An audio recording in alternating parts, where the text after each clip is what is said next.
Hi guys, welcome back to my channel. My name's Natalia.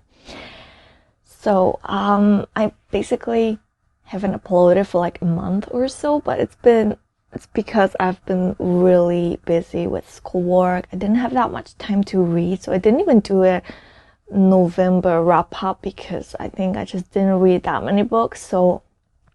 But my winter break has officially started now, so I have more time to read and record videos.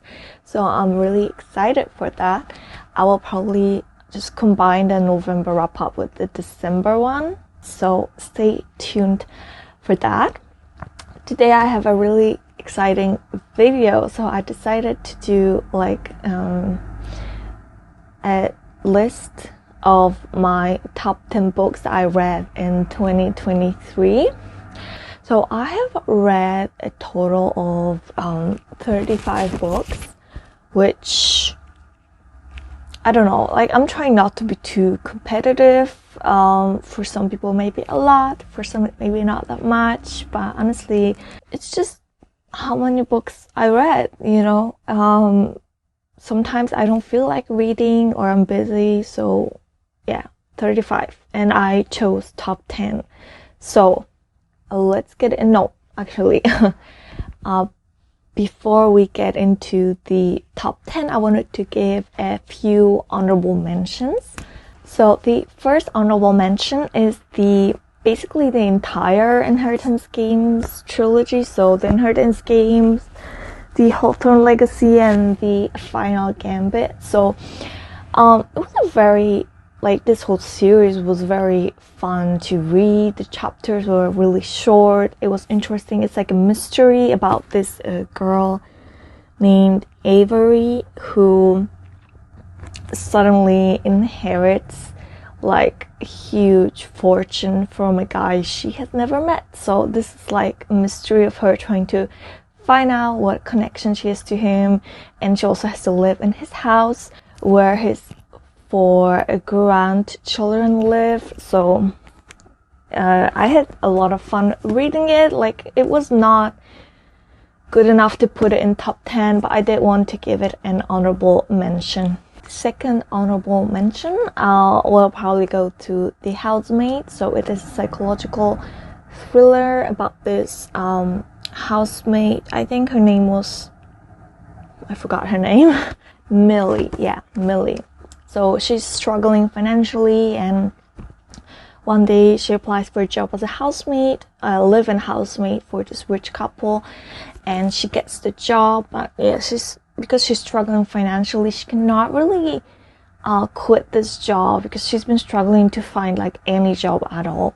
But yeah, the things in the house are a bit weird as she soon finds out. So I also had a lot of fun reading this one. And another psychological thriller that I really enjoyed was The Silent Patient.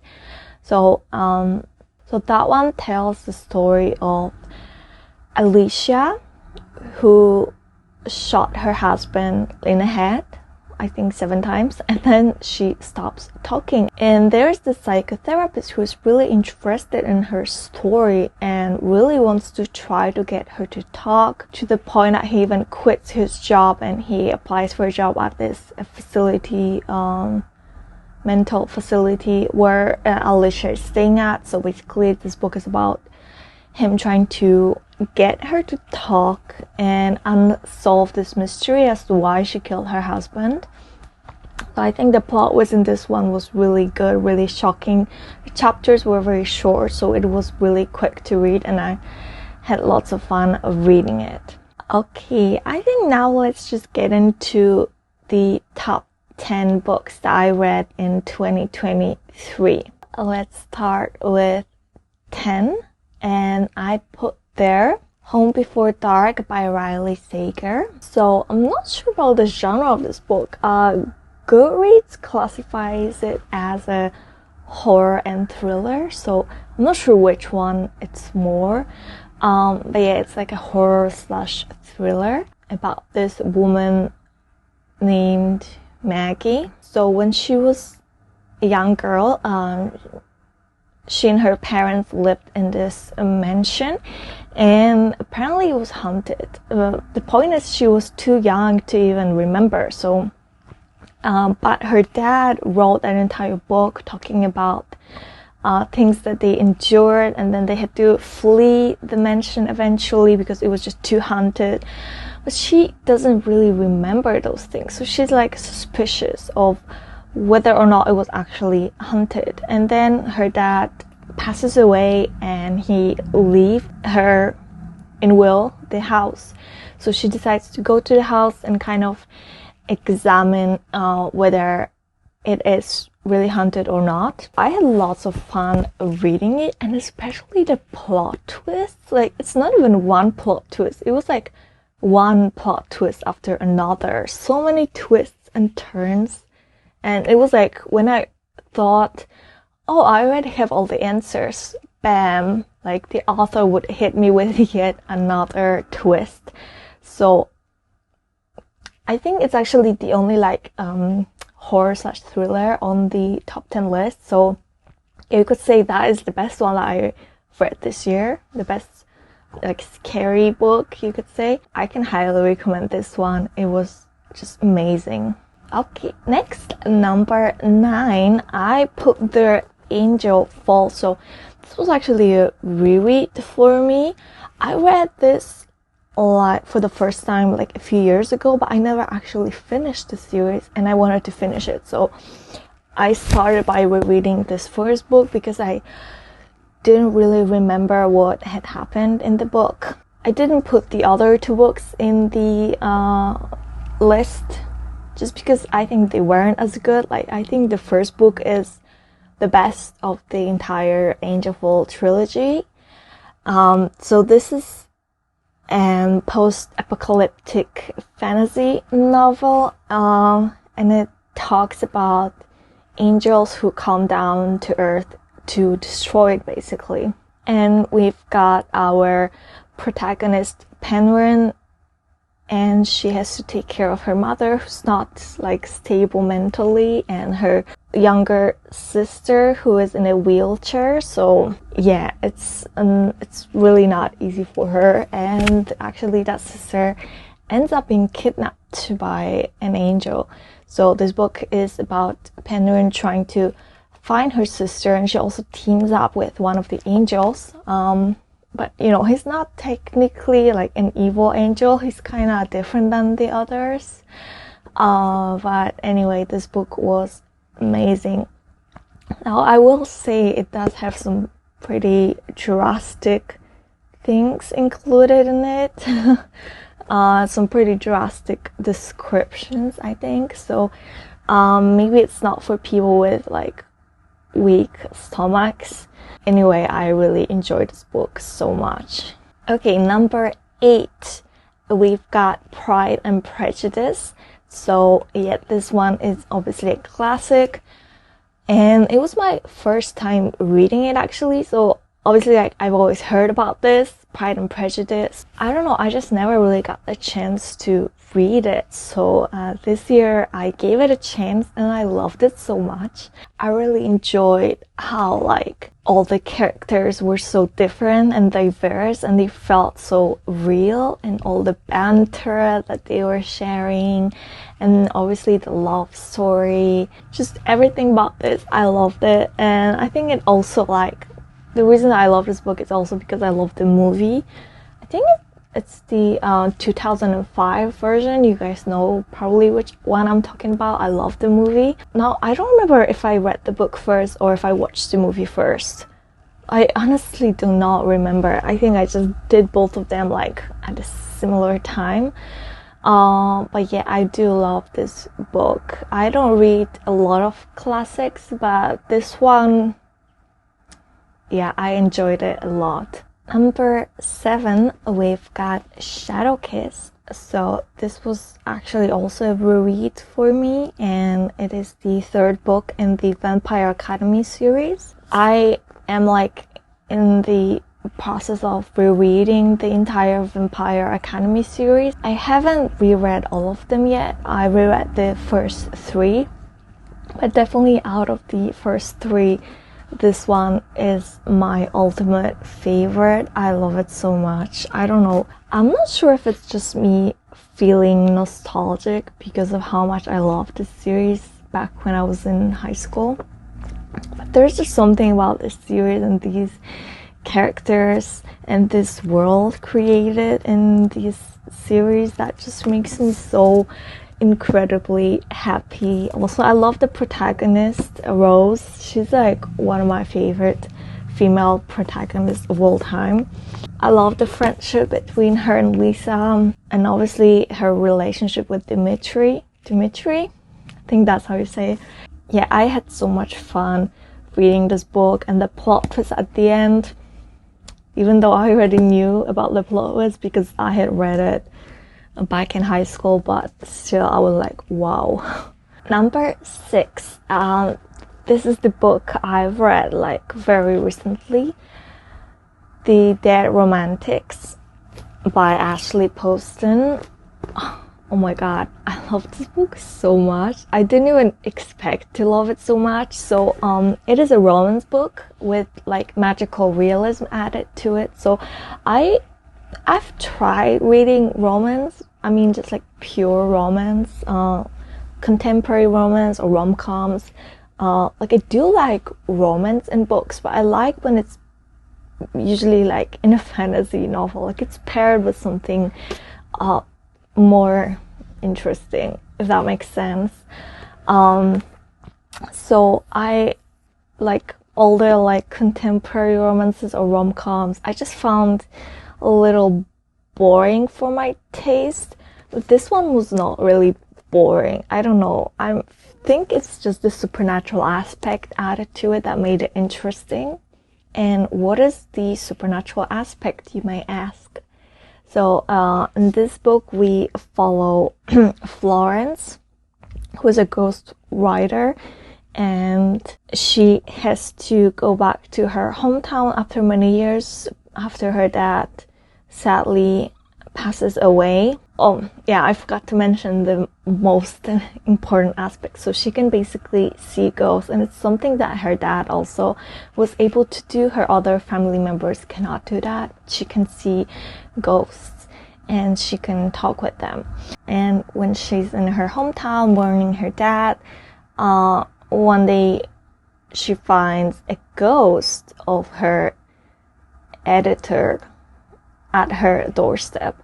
But you know, she's very confused because she thought he was alive and suddenly he shows up dead as a ghost. She's been like talking to him because he felt very confused and alone. So she was trying also to find out how he died and all of that. So this book was like, so it was emotional, it was cute and heartwarming. I think especially the family dynamics, I love them so much. They were heartwarming but also realistic. The romance was really cute as well. And I think just the ghost aspect made it really interesting for me.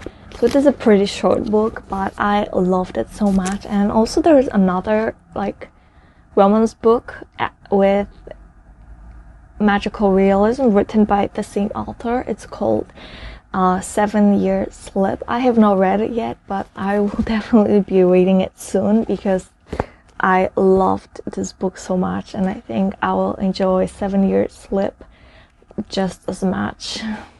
Okay, now we're halfway through. Number 5, I put Caraval by Stephanie Garber. So again, it's kind of similar like with Angel Fall. I didn't put the other 2 books that are part of this trilogy just because I feel like I enjoyed the first one the most. So this book, it's a fantasy novel that tells the story of 2 sisters, and also in this world there is this like magical game / performance called Caraval. Also because the sisters are dealing with their abusive father, they have never like stepped outside the island that they live on. So Scarlet's sister kind of tricks her into going to the Caraval and participating in it. But it is very tricky because this game mixes illusion with reality, so at the end of the day, it's hard to tell what is real and what is not. This whole aspect, this whole concept, it's very interesting and it's unlike anything I've ever read before. I loved the romance subplot, obviously. It was just a very interesting and whimsical read, and I loved it so much.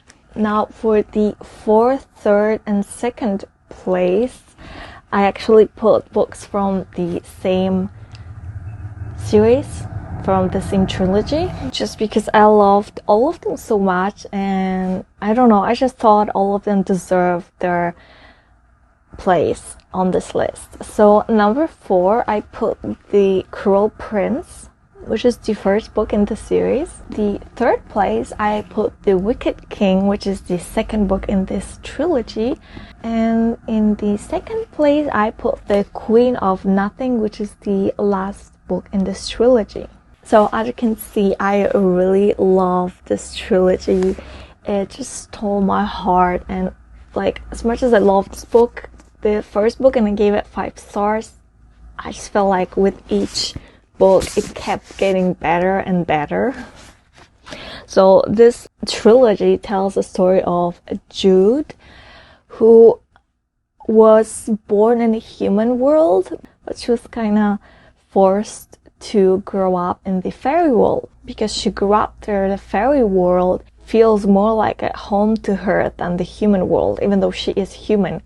But obviously the fairies kind of discriminate against her because she is a human. But she is very badass. I mean, Jude is probably one of my favorite female protagonists of all time. She's so badass. I love her so much. So this entire trilogy is full of plot twists, political intrigue, and it also has an amazing enemies to lovers trope. If you haven't read the series yet, I highly recommend you give it a go. It's just so good. Okay, so now we are left with the first place. So basically the best book that I've read this year. And I actually had no doubts about putting this book on the first place because it is the best book I read this year, maybe even the best book I've read in my whole life. I'm not even exaggerating. And that is, maybe let's do some drum rolls.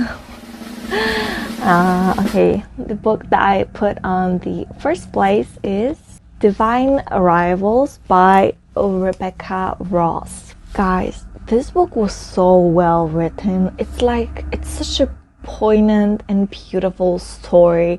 It talks about grief, like it just shows you how fragile life can be. It also has like a war theme, so yeah. It has literally the most beautiful love story ever. The love between Iris and Roman was so beautiful, and it felt so real and genuine, and I felt so many butterflies in my stomach while reading this. Also the ending was so heartbreaking, guys. I love this book so much, and as you can see, I loved so many quotes from this book. It's hard to find any words that will do this book justice. I think you just have to read it and experience it yourself. I'm pretty sure, let me check. Yeah, so this book won the young adult fantasy category in the best books of 2023 on Goodreads. So I'm not the only one who clearly really enjoyed this book. It is enjoyed by so many people. So if you haven't read it yet and you feel like you would enjoy it, I highly recommend you read this. Okay guys, so these were my top 10 books I read in 2023. Have you guys read any of these books, and what was your top 3? Sorry, three? I think in different countries people show this differently. I usually show it like this, but I think some people show it like this. Anyway, so your top 3 books of 2023, I mean, what are your top 3 books of 2023? Let me know in the comments. I'm very curious to find out what books you guys have enjoyed. Like I said, I will try to post more regularly from now on, so stay tuned for that. And don't forget to like this video and subscribe to this channel. I'll see you in the next video. Bye.